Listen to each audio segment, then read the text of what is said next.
Galatians 2:2 says, "It was because of a revelation that I went up, and I submitted to them the gospel which I preach among the Gentiles. But I did so in private, to those who were of reputation, for I feared that I might be running or had run in vain."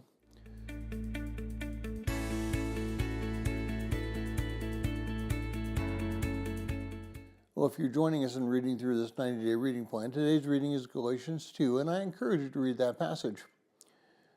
Well, I'd like you to picture this. Paul, the great apostle of Christ, went up to Jerusalem to tell them that he was teaching, to ensure that he was teaching what matched to what was being taught by the apostles in Jerusalem. He didn't trust himself, even though he was convinced of the truth, but rather submitted himself to those before and above him to ensure that he was teaching in correct manner.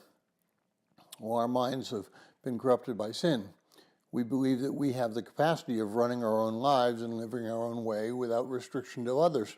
We think we've received this ability because we're a member of the priesthood of believers, but self-aggrandizement is not what the priesthood of believers represents. We as believers are to submit to both God and other believers, particularly those believers who have been placed in a higher position by God. Now, I'm not necessarily speaking of a hierarchy of an archbishop or a bishop or a senior pastor, etc.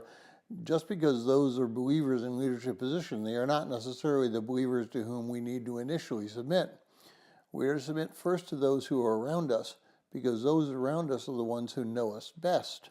Now, if we've been truthful and open with them in our lives, and they've been truthful and open with us in their lives, we'll be able to first test that which is being learned.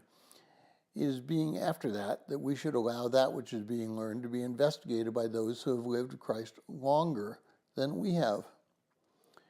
We all are fallible. We all have our own biases.